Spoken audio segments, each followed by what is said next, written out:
Yes, my peeps, yes, man. J Candice, out of Zurich. Let me just say good afternoon to Jamaica and the rest of the world. Yes, man, I have a topic here and I want to talk about it. I'm addressing this to the parliamentarians and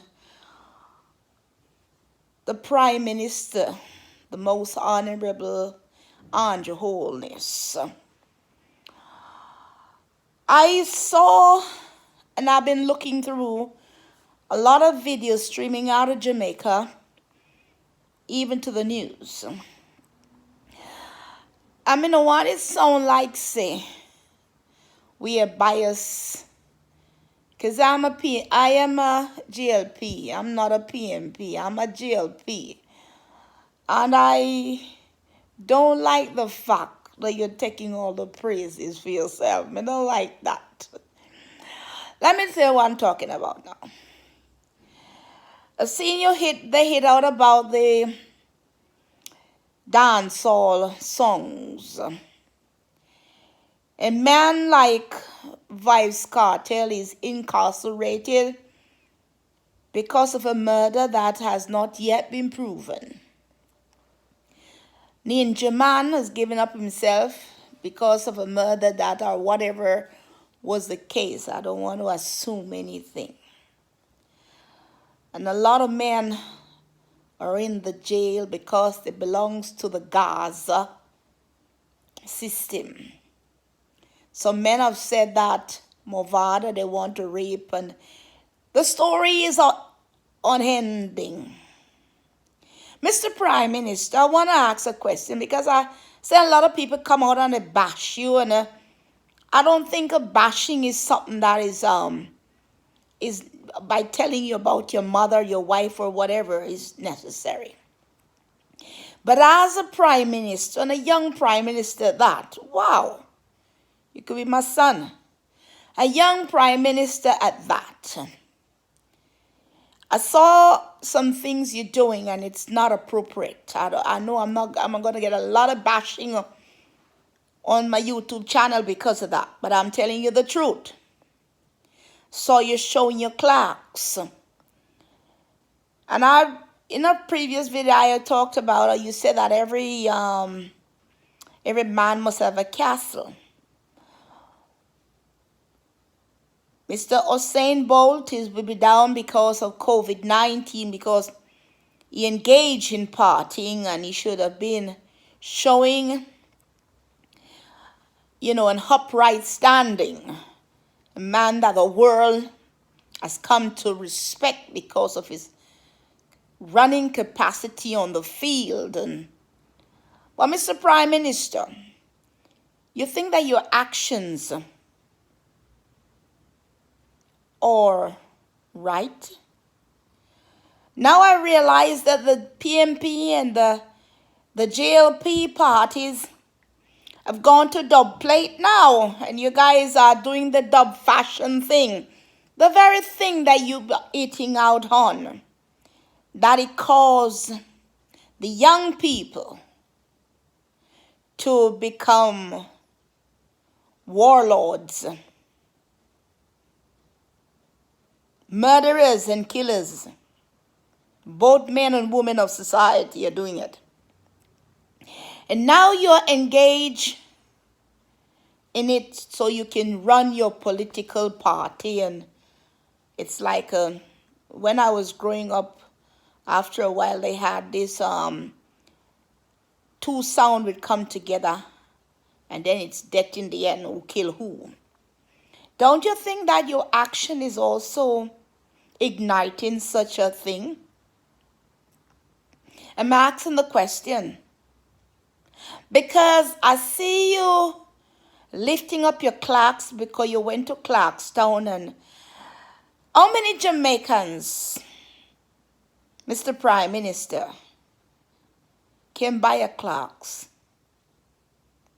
There are people in hospitals that can't even pay for the medications. There are people sitting on hospital benches from the University of the West Indies to the clinics way down Montego Bay and other places. The Medicares people can't afford. And you're showing your clock. I don't think that's honorable, sir. Mr. Prime Minister, I know that you're a man and not God. Mr. Prime Minister, I also know you have a family to uphold and to show that which is correct. It is in my opinion, Mr. Prime Minister, that you're running an island as Jamaica with people under 3 million that are out of hand, and to show such thing as what you're doing doesn't show a man that wants the people of Jamaica, especially the younger folks, not all young folks, to look at life differently.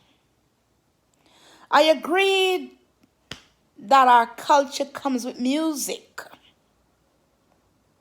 Mr. Prime Minister, I'm a Jamaican.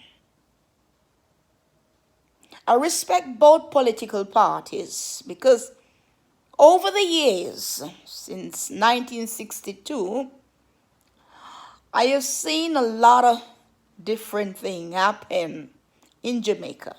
Some of them, I have read history. Some of them were told to me by my grandparents. Let me just put in my grandmother mostly. Some of them were told to me by older Jamaicans who lived to the age of 102, were not recognized by the Guinness World Book of Record. Nobody came to their homes to applaud them as being centurions. But they have much to say about Jamaica. Mr. Prime Minister, I have a lot of young folks in my age, and I'm still not that young. And I've lived among the whole folks of life. Talk to them because they have things to talk about Jamaica. Remember our sugarcane plantations. Mr. Prime Minister, do we have enough sugar to sustain our island? I remember once, Mr. Prime Minister, and all parliamentarians, that in St. Catherine, on the St. John's Road going up to a place called Red Pond, Mr. Prime Minister, there was a place that they plant rice. Mr. Prime Minister, I remember that we used to have a Burner Lodge, Angel Estates, and many others where they have sugar. Mr. Prime Minister, they're all gone. And now we have to import sugar, a thing that looks like a carrot, bigger than a beetroot, and it becomes now our source of sugar. Mr. Prime Minister, I remember when Crossroad looks like Crossroads. I know that if I would travel through the Kingston and St. Andrew areas, St. Catherine areas, and most of the places that are uplifted today, there are a lot of things that have changed, and I welcome change, Mr. Prime Minister. But Mr. Prime Minister, don't forget that you are not Edward Seaga. Mr. Prime Minister, you're a younger generation, but there's another younger generation that is younger than you. And there's a generation that is still older than you. Mr. Prime Minister, we want peace in Jamaica. We want to see a Prime Minister that, yes, young, jubilant, ambitious. Yes, Mr. Prime Minister, because we want our young people to have that same standing. But Mr. Prime Minister, those dub plates and those things that you said that has caused corruption in the island through music to the young folks of Jamaica, who now today are also killing, and they will also kill you, Mr. Prime Minister, if you're not guarded well. Mr. Prime Minister, look back into what you're doing. And please, Mr. Prime Minister, show another image, a better image of yourself. I thank you, Mr. Prime Minister, for what you're doing for Jamaica and to the First Lady of Jamaica. But Mr. Prime Minister, I have children and grandchildren and great-grandchildren that I too would love to see come one day to be Prime Ministers of Jamaica, to also maybe in right now, and a lot of people in Jamaica wanting to see them become politicians, police, soldiers. But most of all, we wanted them to be human beings, Mr. Prime Minister.